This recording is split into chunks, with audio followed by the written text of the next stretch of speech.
Since the beginning of known history, a question was posed that is still asked to this day.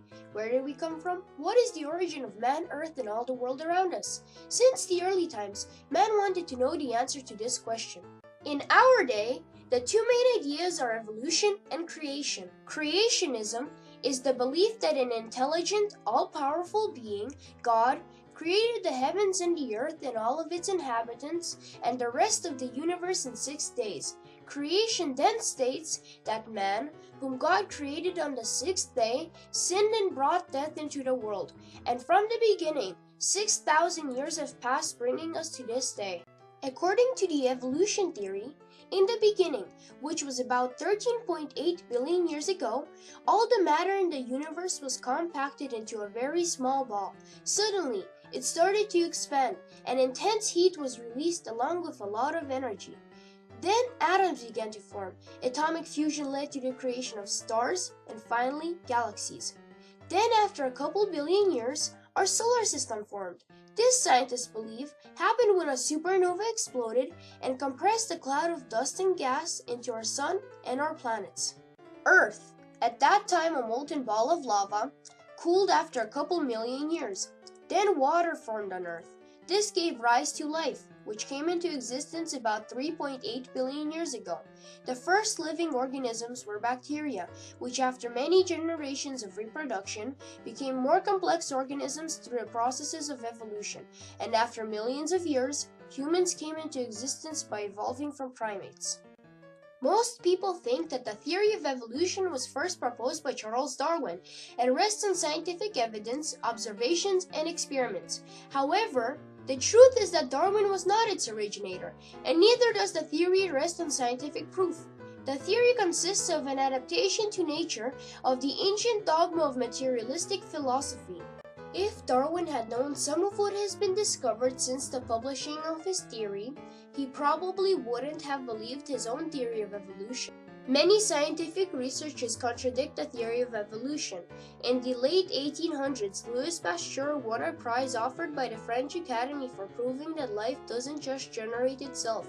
Because back in the days when Darwin was putting his theory together, it was commonly believed that stagnant water created mosquitoes, rancid food created maggots and bacteria, and that germs just grew from nothing whenever materials began decomposition. Darwin had based part of his theory on life just spontaneously generating itself. Evolution has come to be a very accepted idea in the field of biological science, but there are many scientists who disagree with it. One of them is Philip E. Johnson, a law school professor at Berkeley University, California.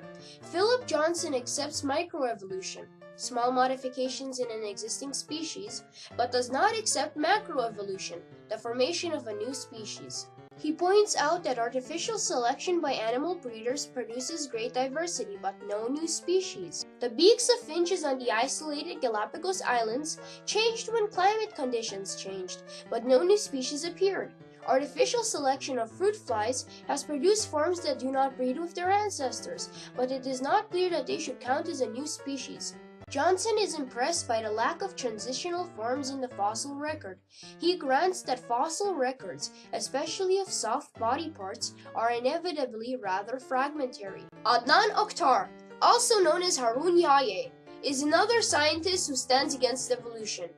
Harun Yahya is well known as the author of important works disclosing the imposture of evolutionists, their invalid claims, and the dark liaisons between Darwinism and such bloody ideologies as fascism and communism. In his book, The Evolution Deceit, Harun Yahya states, Karl Marx made it clear that Darwin's theory provided a solid ground for materialism, and thus also for communism. According to Harun Yahya, the theory of evolution is the outcome of the materialistic philosophy that surfaced with the reawakening of ancient materialistic philosophies and became widespread in the 19th century. Astronomers such as Copernicus, Kepler and Galileo, the father of paleontology, Cuvier, the pioneer of botany and zoology, Linnaeus, and Isaac Newton, who is referred to as the greatest scientist who ever lived, all studied science believing not only in the existence of God, but also that the whole universe came into being as a result of his creation.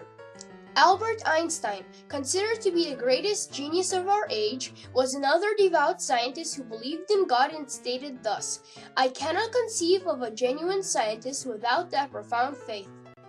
One of the founders of modern physics, German physicist Max Planck, said, "Anybody who has been seriously engaged in scientific work of any kind realizes that over the entrance to the gates of the temple of science are written the words, 'Ye must have faith.'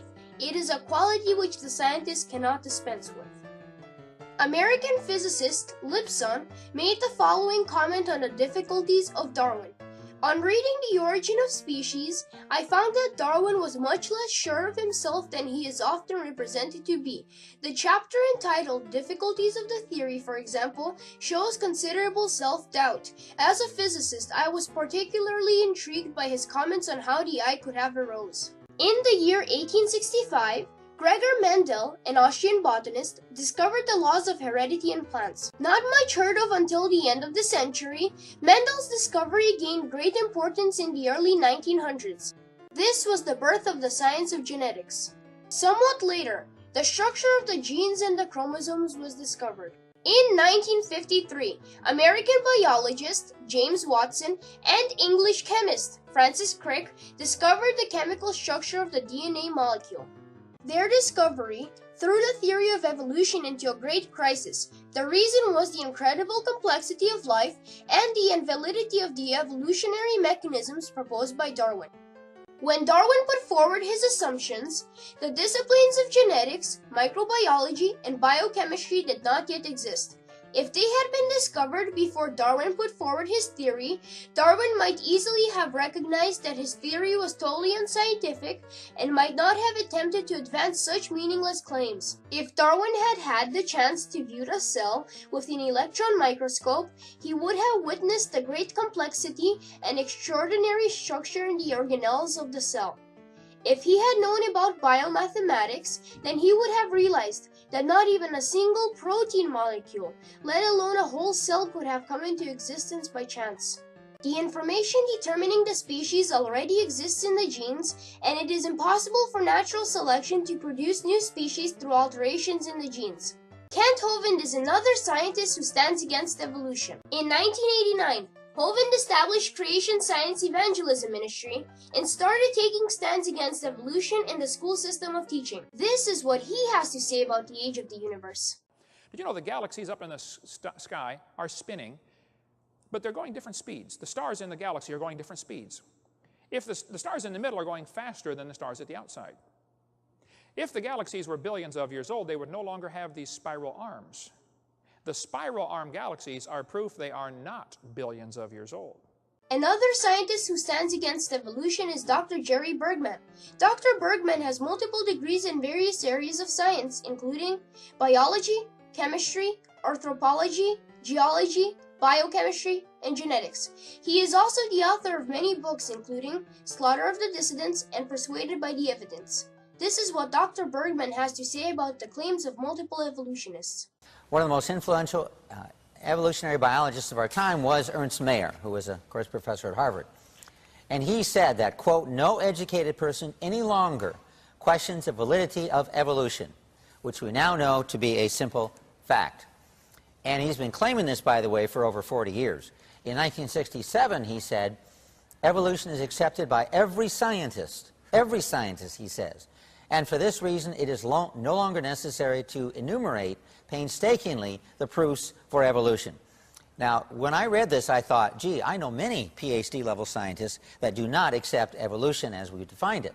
And in fact, I started to make a list of these scientists, and I ended up with over 3,000, and this is my list here. You can see it's pretty extensive.